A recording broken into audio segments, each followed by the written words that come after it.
Поприветствуем Марку. Давайте похлопаем.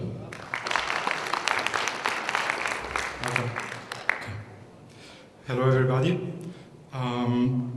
So today we are here. My name is Marco Trivellato. I work as a field engineer for Unity, and today we are here about talking about Unity internals, in particular about memory and performance. Really, the goal for this talk is to give you some in-depth information about bits of the implementation of certain features in Unity and subsystems, so that you can make decisions for your games when it comes to optimize for performance and memory. Of course, you want your games to run on as much devices as possible, and especially on some of those, you have really tight constraints about memory and cycles to use. And the other reason is that my background is from software engineering, so I'm curious about what's happening under the hood, and often I've been asked about how these things work, doesn't run as efficiently, so I go and find the answer as well. Before starting with the talk, just a few words about my background. I'm a field engineer at Unity, and before I used to be a software engineer for several different game companies.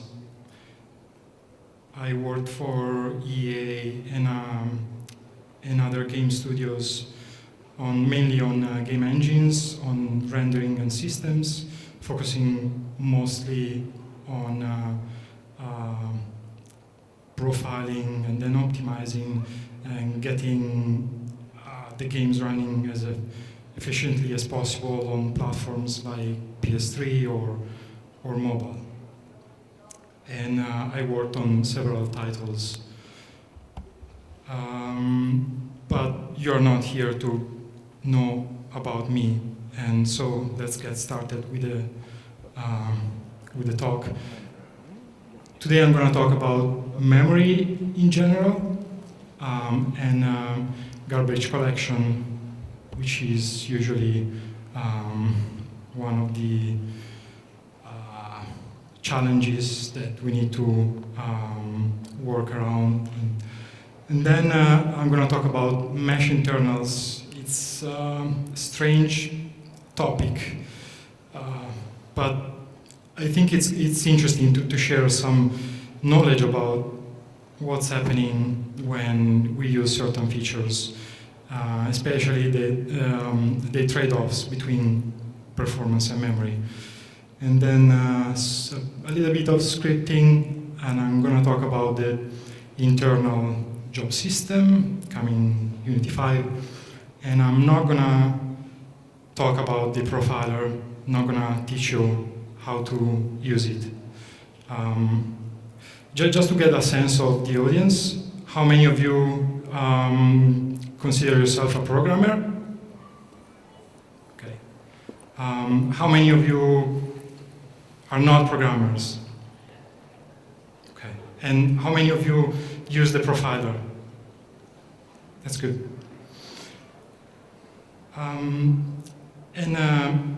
So when I go through these topics, hopefully you'll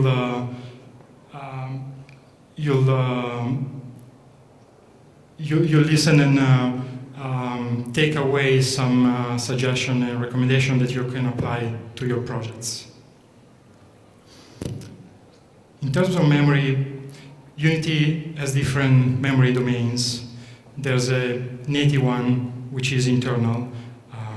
Unity code base is largely in C and C++.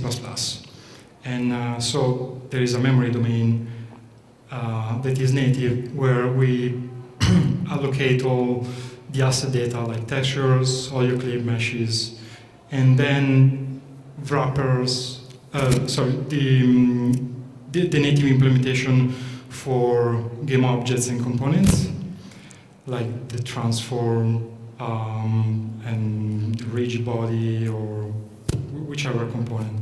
They are all in native. And then we have the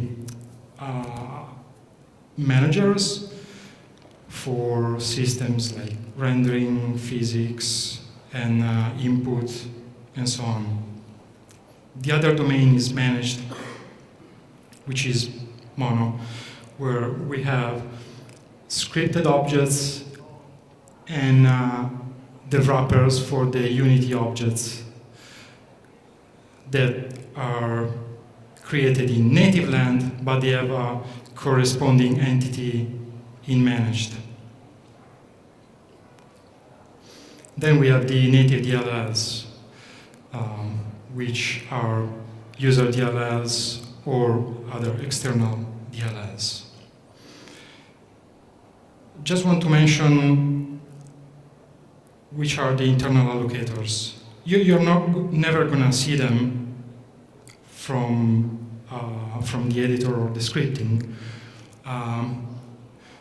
but there is a reason why I'm talking about them, because we are considering to expose an API that will allow you to use them at some point. Hopefully that will come soon. In terms of managed memory, I should mention that there are different types of objects that can be allocated in managed. And those are value types like the language types like Boolean, floats, and so on. Those are allocated in stack memory, and they are deallocated when they go out of scope, which means they don't create garbage. And that's why they are also good. And they don't affect garbage collection. Reference types, instead, classes, exist on the heap, and they are handled by Mono garbage collection. And they are removed when the reference count gets to 0. An example are all the game objects and the wrapper for the assets, as well as the components. The garbage collection can be triggered by the user, or it will also run when the system goes out of memory and tries to find new space in the managed heap.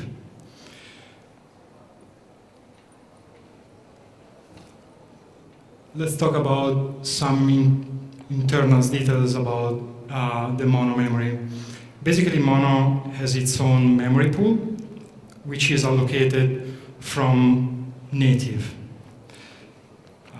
When you start the application, Mono will allocate a chunk of memory, and which will be used and managed by Mono itself. It will allocate new blocks when they are needed,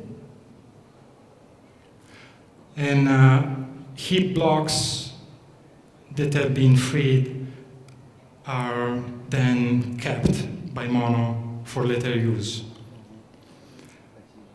Memory can be given back to the system after some time. You don't know when, but first it depends on the platform, and because of that reason, I wouldn't recommend to count on it. When the memory is taken by Mono, it will stay there. So that's really important, because if you have a huge allocation in Mono at some point in the game, the memory is gone from native, and you're not going to be able to use it anymore. In this case, garbage collector cleans up. There can be fragmentation, and new heap blocks are allocated if there's not enough memory. There's no like compacting of memory blocks. If there's memory available, but there's no free block that is big enough, then Mono will take more memory from native. Let's talk about garbage collection for a bit. We have some wrappers in Mono that have corresponding allocation in native. And you should keep in mind that memory are not freed immediately. The memory is not freed immediately. It will be freed at some point later on when the finalizers have run in a separate thread. And that's the way it works. We have a main thread and a finalizer thread. In the main thread, at some point, you will set the references to that object to 0, and then the garbage collector will run, but the memory will not be freed immediately. It will be freed at some point later on when the dispose is executed. There's something you can do to improve your control on this behavior, which is calling dispose in advance. But of course, the object needs to be an disposable object.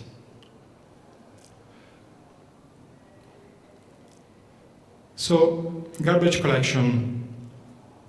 Something important to keep in mind is that roots are not collected by the garbage collector. What are roots? Thread stacks, CPU registers, garbage collection handles, and static variables, really important. Those are not garbage collected, it will always stay in memory. Time scales, the more you allocate. So the more allocations, the more time it'll take to collect the garbage.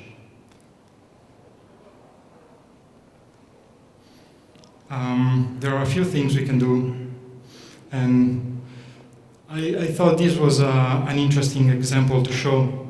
We have a struct with some value types and a string. Because the string is in the struct, and for that reason alone, everything will be scanned in the array of structs, and garbage collection will take more time.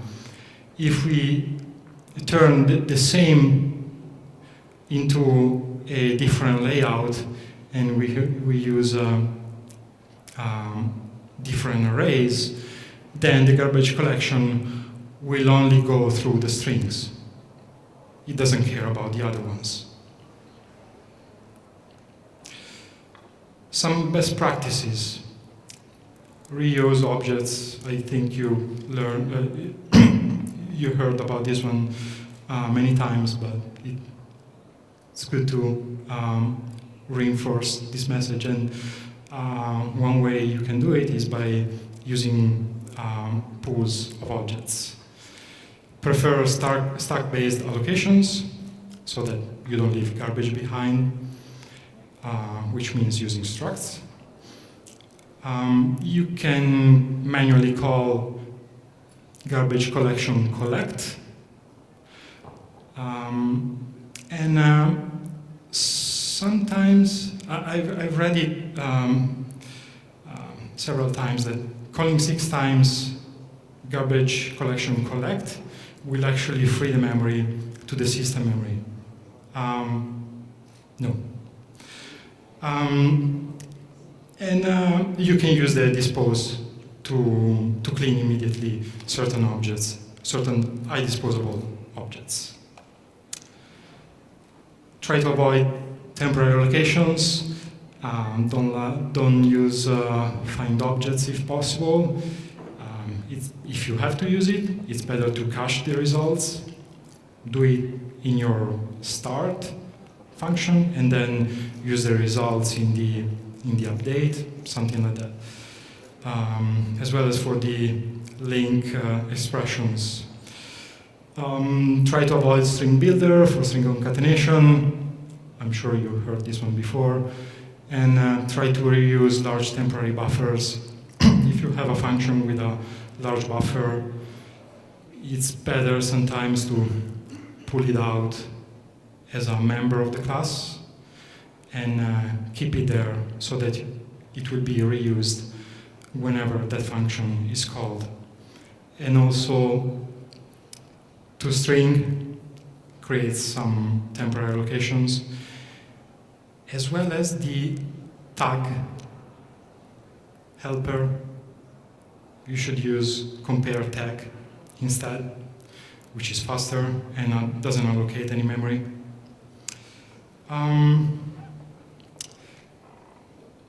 There are several other instances where we do allocate some memory when you call our API, like for example, GetComponents, or you access the vertices of a mesh, you access all the cameras, and those ones actually create some memory. So just be aware of it. We're actually working on different flavors of those functions that are not allocating. So we are going to provide you tools so that you don't incur into temporary allocations. The for each, I just wanted to mention that it doesn't allocate by definition, but it depends on the get enumerator whether it does on the type that it's returned. So just something to be aware of. And I wanted to show you quickly what I'm talking about when I say temporary allocation when calling this function. Okay, this is a snapshot I took a few moments ago running a simple scene with a cube and a script. But basically the script... You cannot actually see it. Oop. No.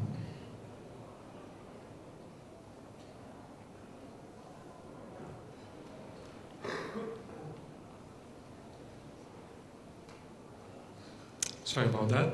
So you'll have to imagine.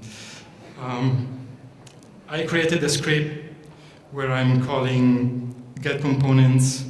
I'm accessing the all cameras property as well as the vertices of a mesh, and in the update function. And what I'm getting is in the profiler there is if you click on the CPU time, you will get a snapshot of several different items, and there will be a GC alloc column, which represents the amount of allocations done in that frame by that function.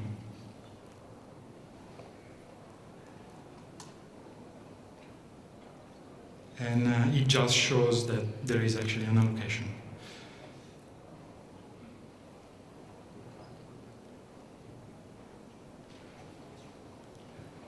Then I was going to show what would be the workflow when you get those cases.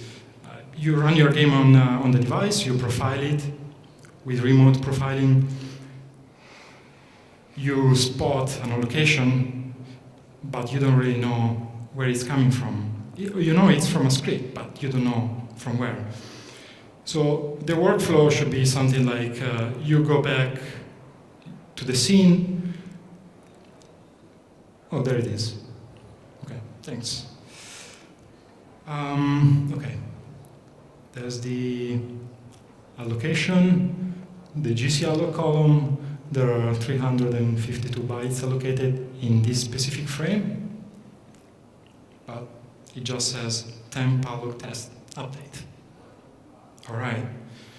It comes from this mono behavior, but imagine to have something really complicated and a really deep call stack. You need to find out where it comes from. Then the idea is that you profile the editor with the profiling enabled. So here what I'm getting is the same allocation. I'm gonna pause it, click on a frame, expand. Now I get more detail. So this is how you find out exactly where the allocation comes from. Deprofiling is not supported on the target device. It's only for the editor, but it's useful to narrow down problems. Okay, let's keep going. Right.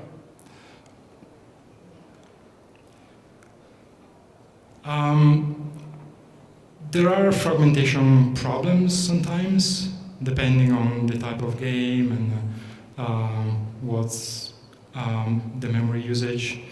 It's something that is really hard to account for, but there are a few things you can try, like, for example, fully unloading dynamically allocated content, or something we recommend often to customers is to switch to a blank scene between levels. That helps you at least to find out if there's anything left. If you have a blank scene, there shouldn't be much left from the previous one. And ensure you clear out your variables so that garbage collection will actually remove something. Again, avoid allocations where possible. Reuse objects, we talked about that one. And clear out at the end of the scene, the level. Unloading unused objects. All the assets are unloaded at some point. When? It depends. Usually when we switch scene, we call the resources and unload unused assets, which will iterate through all the assets allocated, find the ones with reference equal to 0, and deallocate them. And that will happen at some point, again, when you switch scene, but you don't really have control. Something you can do instead is calling unload asset. But you need to know which assets you don't need anymore, of course. And Unity doesn't have to scan everything. One improvement in Unity 5 is that these functions are going to be multi-threaded, so performance will improve. And now let's talk about mesh internals. It's an interesting name, but I couldn't find a better one. And these are things I was curious about, or people were wondering, where is my memory going? How does this thing work internally? And I have a few different features I want to talk about. Like, first one is the read-write option. I'm not sure if you know it. Basically, it allows you to modify a mesh at runtime. So whenever you change the mesh, it will then upload a new copy to the GPU. What's happening under the hood is that when you load your level, you load your meshes, there is a system copy, which then will be used to create a GPU one. And the CPU copy is then disposed if you don't need it to modify the mesh. And in most cases, I think that's what you want. You just want the mesh to be there. You don't need to modify it, and that's it.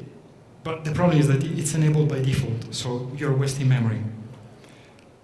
As far as I know, only iOS at this time keeps both copies anyway, but on the other platforms, the system copy is gone if the read and write option is disabled.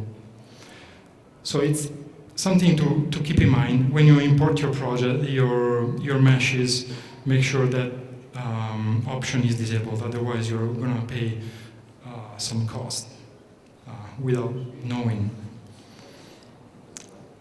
In some cases, it's still required to have a CPU copy, like for skin meshes on some platforms. But I think most of the times, for static meshes, that's not what you need. In Unity 5, hopefully it's going to be disabled. I've been talking to the rendering team so that they get it in. Then non-uniform scaled meshes. Basically, we need to correctly transform vertex normals. And in order to be able to do that, we need to transform the mesh on the CPU and create an extra copy of the data. That is not very optimal. And that's why in Unity 5 we are coming up with a new implementation that will scale the mesh on the GPU. And the extra memory is not going to be required. So it's going to be more efficient in terms of cycles and in terms of memory. Static batching, probably most of you know what it is.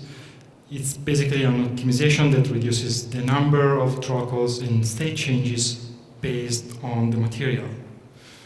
If two static objects use the same material, then they will be batched into a single throttle. It's enabled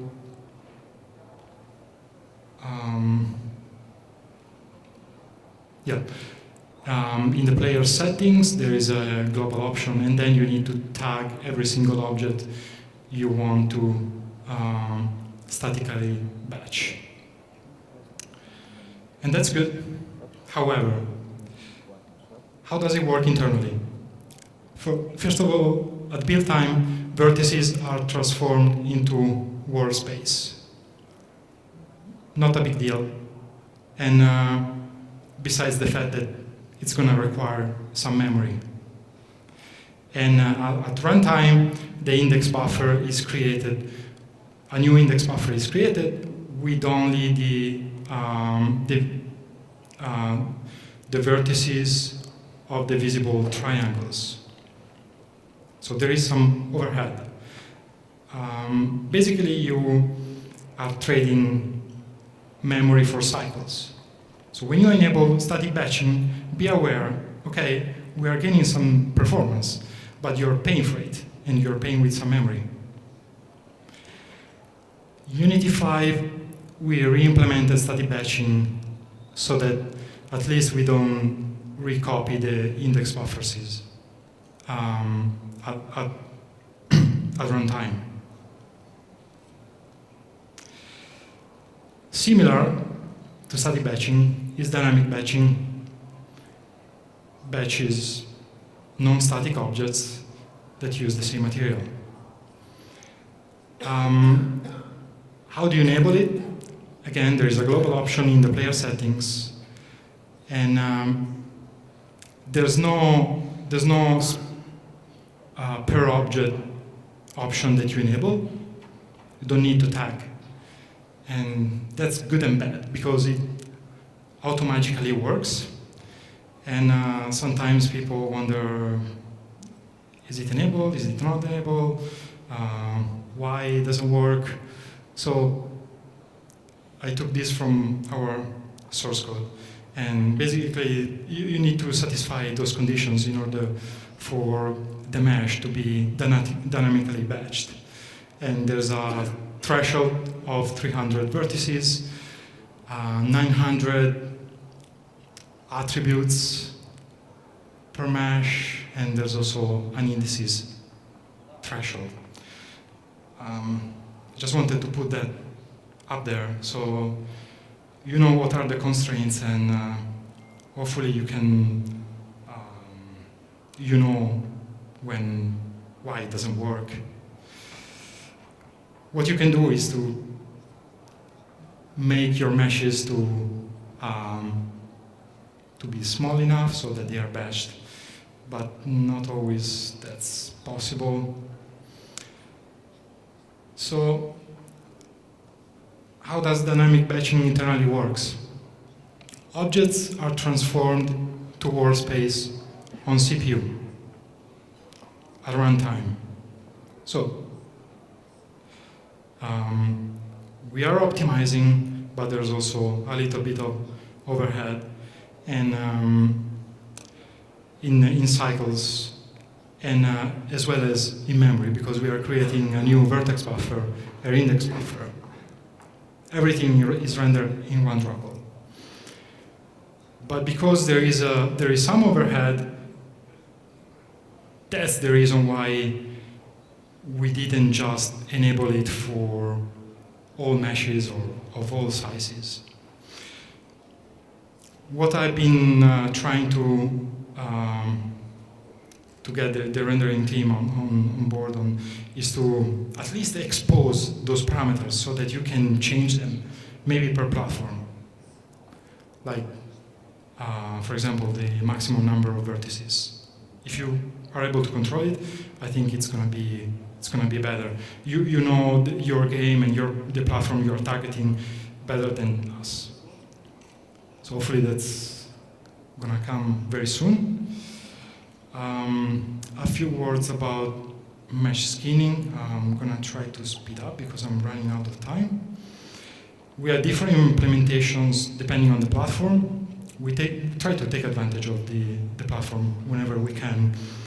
On some platform we use GPU-based skinning, on other platform SPU or SSE. And in Unity 5, skin meshes use less memory because they're going to share index buffers between instances. So that's again another improvement coming for Unity 5. Okay, now let's change topic completely.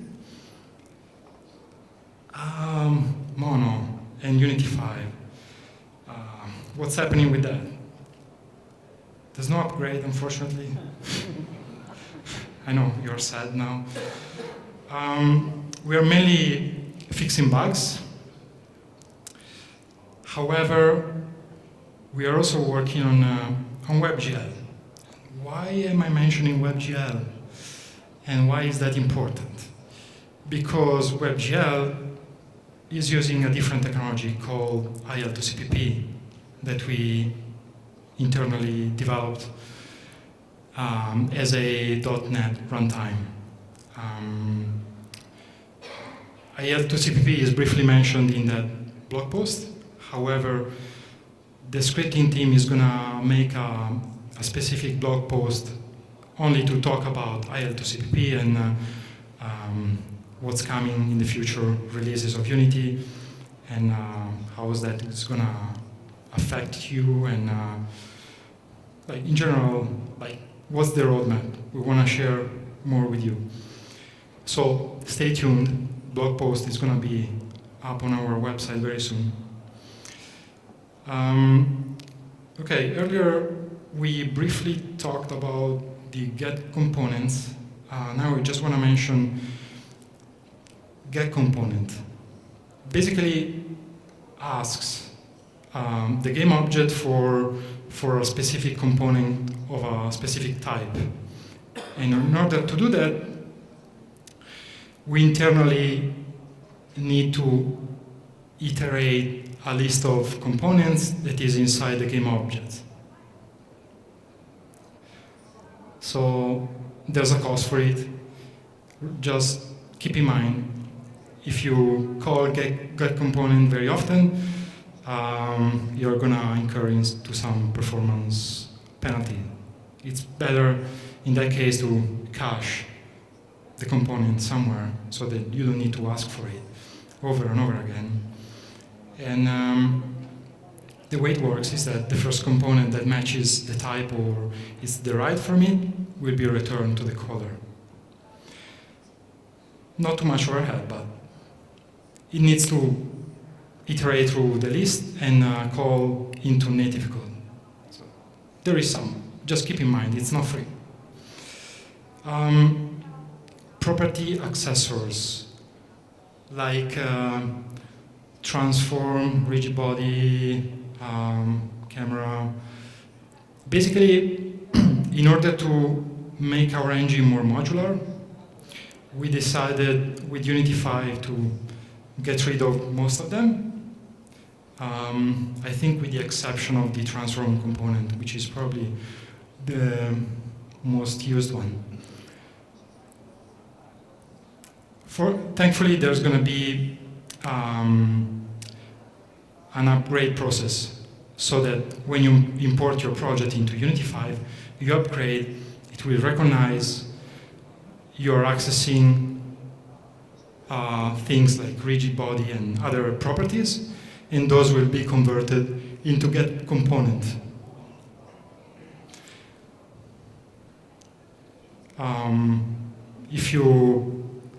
If you want, you can start doing your own upgrade right now by changing by hand everything, or wait for Unity 5. We'll do it for you, but it will be converted that way. Quickly about transform component.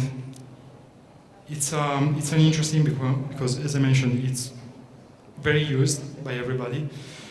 Accessing transform is the same as calling GetComponent transform. So it's not cached. You're still paying the cost for searching for the component. We have a special path so that it's faster than the other cases, but still, it's not free.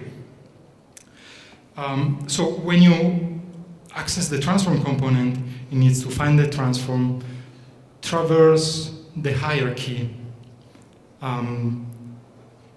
If you're accessing the position, rotation, or scaling of the transform, it needs to traverse the whole hierarchy to calculate the absolute position, for example. And that's going to be very expensive if you have a deep hierarchy. And when we traverse the hierarchy, we need to take every single local transform and apply it one on top of each other to get to the absolute transform. Internally, if you access local position, it's simple. There's not much going on under the hood. But if you access position, you're accessing the absolute position. And that's why it's expensive, or might be expensive, because you need to go through the whole hierarchy. Yeah, of course, it will be cheap if it's a single element in the hierarchy. And on top of that, if you might have seen in the profiler showing up some send message items. That's because some components need to be notified about a transform that is changing. Again, just something to keep in mind. Things like collider, rigid body, light, and camera are going to receive messages from the transform component because something has changed and they need to be aware about it. So it's better in some cases if you change the transform multiple times of a specific object in the same frame. It's better maybe to keep a temporary position, do all the math, and then assign it to the transform component just once in the frame. Instantiate. Why it's slow? It's slow because it's doing some stuff under the hood. And needs to clone the DevGAMM object hierarchy. So time scales depending on the amount of objects you have in the hierarchy, as well as the number of components. It will need to copy properties, and then it will call awake function, so it will call into script. And of course, it will need to apply the transform if provided in the first case. That's why it's better to pre-instantiate, keep the objects around, disable, enable them, and so that you don't need to call instantiate every time. Awake can be expensive, and which internally also calls awake from load, which clears some states, state caching, and some pre-computation. In Unity 5, allocation has been reduced, and some inner loops have been optimized. So it's going to be better. I'm not sure it's going to be enough for you not to do things like object pooling. Change subject. Again, JIT compilation. We have some platforms that are ahead of time compiled, like iOS or the consoles. We are not allowed to compile code at runtime on those platforms, so that's why it's ahead of time. However, we have other ones that are just in time, like Android, for example. And basically, machine code is generated from intermediate language specifically for that hardware, which is going to be very optimized. But because of this process, you're going to incur into some performance penalties. And you may see spikes in the profiler.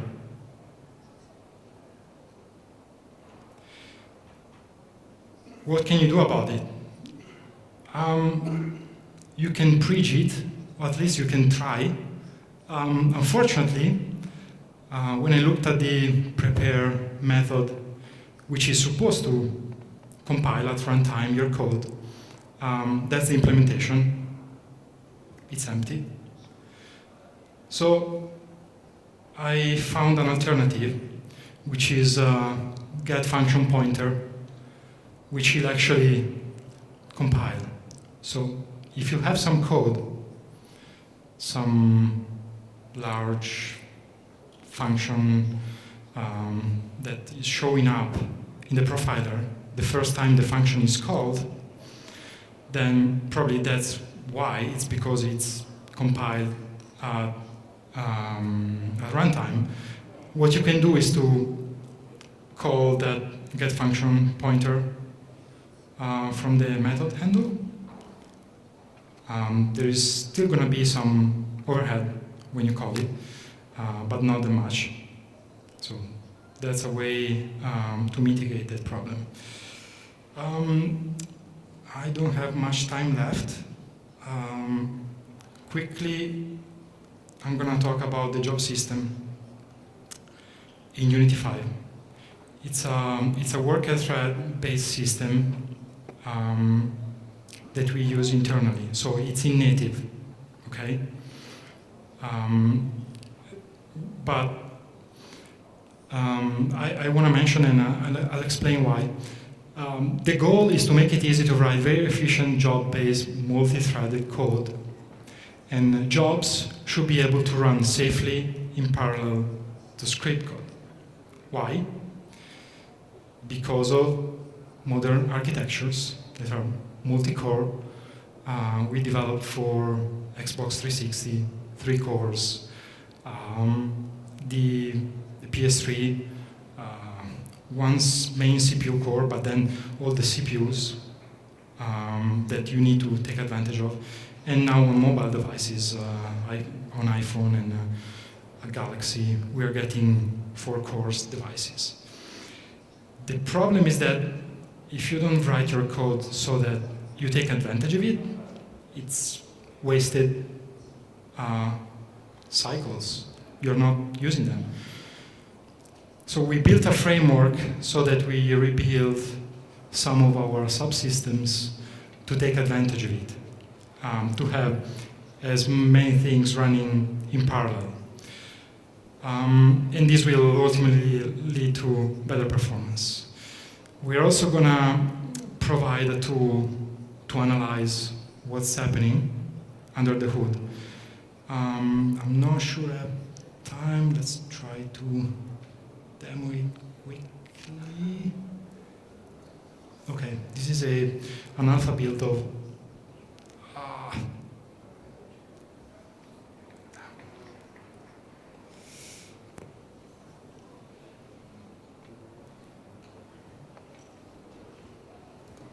okay, now I want to demo and it doesn't work.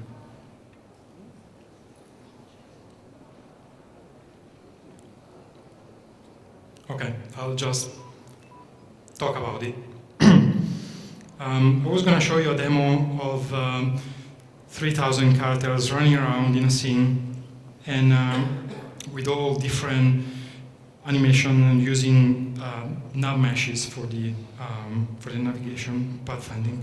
And what the timeline view does is to show you all the different threads. Yeah.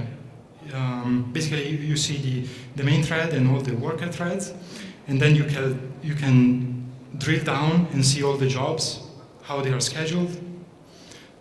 So this way you can see exactly what's happening. Fortunately, I couldn't demo it. Another cool feature is the frame debugger. It's not a profiling tool, but it's really cool because you can debug your frame. Basically, it allows you to step on each drawcle and see what's being rendered. As you press on a specific drawcle, for example, you can see on the game view the result of the rendering at that point in time in the frame. So if you click on the shadow renderings, then you see the shadow map partially rendered, and then the same for the main scene. Okay, that is it. I have some final recommendations, but I'm gonna skip through those. Just keep in mind to budget your memory from the beginning of the cycle. And very important, you need to profile. Don't make assumptions, actually profile. Profile on device. Profiling in the editor is not the same as the target device. One platform is not the same as the other one. Remember that native memory is not returned to native once it's taken from it. And profile early and often. And if you have questions, I'm not sure if we have time, otherwise I'm gonna stick around at the Unity booth. Okay, so two questions. Давайте, ребят, если есть возможность, говорить по-английски, если нет, я попробую перевести. Но только без там, специфических терминов. Hello, I'm Victor. How do mentioned jobs correspond to tasks from .NET framework? the up-to-date .NET framework, it has task parallel library, no, task-based parallelism, so-called. And Sorry, I didn't hear. do these jobs in some way look like these tasks, or why do you simply not to implement the well-known API from .NET for tasks? Async or trading or something? Okay. Not sure. I think I'm getting the question. I couldn't hear the first part. These jobs are internal ones. They are not .NET jobs. There is no API for jobs for Right. And this job system is available if you have source code. We may look at exposing some of the API to script at some point, but first we are going to get it in the engine and working with all those subsystems, and possibly looking at exposing some of those functionalities. Our worker thread-based system is very powerful, but is also very dangerous. So we need to carefully consider how to do that. One more question: will it be possible to use native scheduler that brings Unity to execute custom tasks on threads? Probably at some point. It's not exposed yet. It's not exposed yet. Yeah. We are considering it. Давайте поблагодарим Марка. Thank you. Thanks for coming.